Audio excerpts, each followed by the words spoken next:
Normally I wouldn't say this. I'm pretty hesitant when like readings don't stick or stay and it deletes. Sometimes that just happens, and sometimes my phone gets full of space. I try my best to make sure that. But this had a lot of like weird like false starts, and I immediately was like, ooh, this is big energy. Big energy. And some people are threatened by your big energy. With the false start, my low battery popped up. And for me, it's like, I already have the cards out. I already have been 6 minutes into this message before this happened. And this deeper feeling, oh my gosh. I just saw the card that was at the bottom of my deck that I was shuffling. We'll talk about it in a second. First off, I'm so proud of you because you have leveled up. You absolutely 120 billion% have leveled up. I'm here to confirm that. You literally have moved to a different frequency in how you operate your life. You've done this deep, profound integration to be the person you are now. And I really want to emphasize that because it's very important for you to have this acknowledged, because there are parts of you that are like, no, this is like everybody has this. No, you've done some really profound work. Now, with that being said, this level up, you're gonna have to kind of like settle in and like rest into it because it's a new environment. It's kind of like the idea of moving to a new space, a new city. You have to kind of like go slow and take in the new terrain and learn the things. There's more learning to happen at this new level. Also, the energy that I was getting is like, it really feels like a like young like a the energy of this frequency is like you're starring in your own movie. You are having your like moment. And the song, I keep forgetting the name. When I was young, I wanted attention. Da da da da. It's a when I grow up, I want to be famous. I want to be a star. I want to be in movies. Yeah, that's the energy I'm getting, and it's profound. Like you're having your moment, like those like and I'm seeing like 90s films, like 90s like young women film, or like women making it big kind of like vibe. And then the energy of the movie 13 going on 30 came in, which is this sort of idea that that is the key. That's how you've gotten to this new space. You are finally so free of any pattern that you adopted from other people, from your parents, from lovers, from friends, from all these things.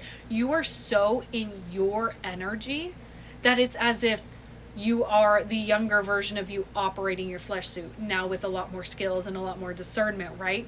But you're looking at life through the eyes of a child, which is blowing people's minds because you have skipped some rungs on the ladder of success. And it's because you're like, oh, like this life's a game and like I want to play it this way, so this is how I'm going to play it. And so you've been playing it the way you want to play it. And everybody's like, well, what about all the rules, and what about society, and what about like, you know, working your wage? And you're like, no, I'm going to do what I love to do, and I'm going to get paid to do it, and I'm going to have success because it is my divine birthright. And people are fucking pissed. So y'all vibing? I had to check, make sure it's recording. I'm getting like heated. So we have Venus and Black Moon Lilith. And for me, those two coming out, it's like you are so deeply in your divine feminine. It's like, yeah, of course I get what I put out there. Of course I have that. We have Gemini 3 in Aquarius. And with this energy of Gemini in Aquarius, which the fact that we have Uranus and Pluto in Aquarius too. Oh, also, totally forgot I rolled the Astro dice.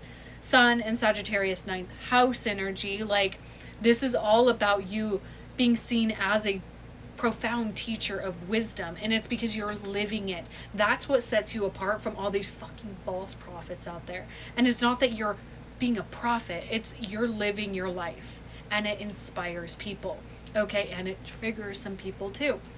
Gemini 3 in Aquarius, you have the Gemini energy was bringing in that idea of like through the eyes of a child. And 3 in Aquarius is you're building a new entire operational like foundation to live on.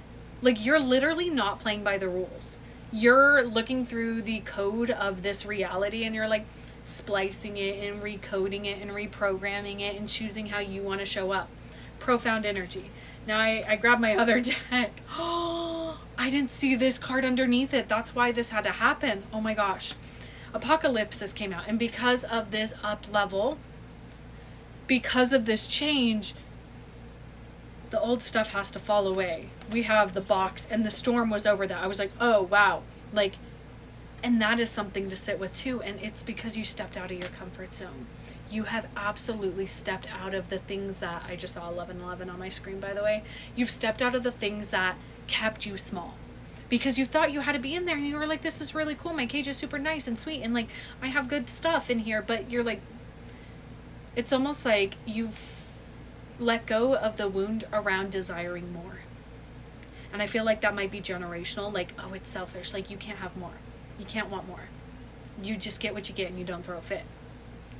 And you're like, but you've not thrown a fit. And so that's where it's kind of like, I've been very humble in my experience. And actually, I've been giving more than I've been receiving.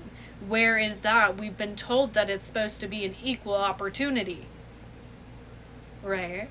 So, I'm feeling the feistiness coming through.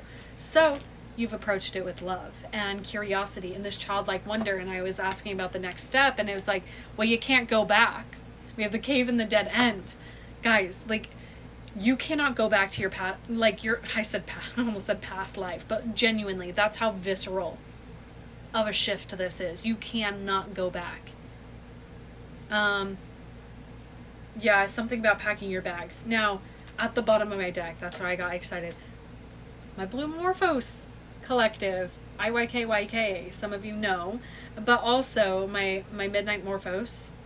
If you're here, tap in, say hi, drop some butterfly emojis. But also, this is where you're at. You are finally out of the cocoon, and you've been around other people that are either in the caterpillar stage or the cocoon stage.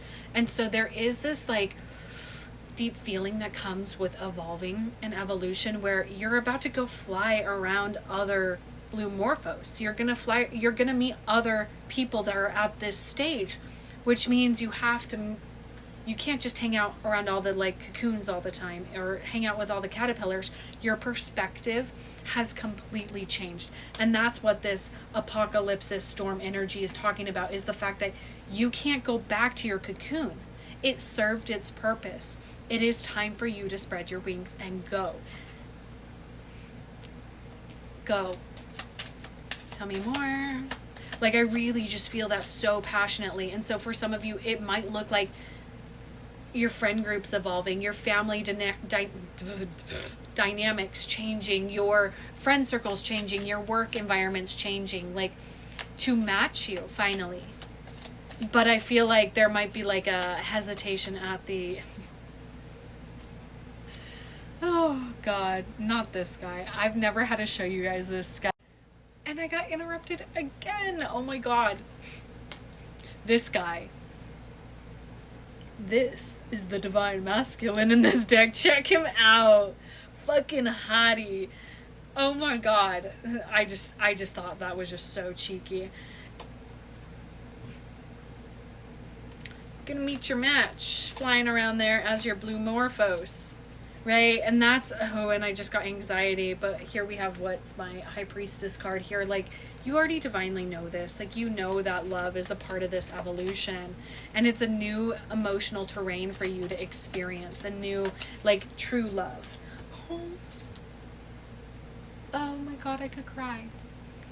This represents, like, you integrating the inner child. And it's like, oh my God, I heard, like, this is the love that, like, your inner child has been rooting for. Has been, like, really desiring. And we have the rainbow after the storm. I'm really, like, I know there's a lot of people that are looking at your success feeling threatened. And I want to invite you into the perspective that your success is beautiful and it's well deserved, and you do deserve this, okay? So really receiving that. A thread I like to say is, like, your success is my success. My success is your success. We're all cheering each other on, and we are all illuminating each other.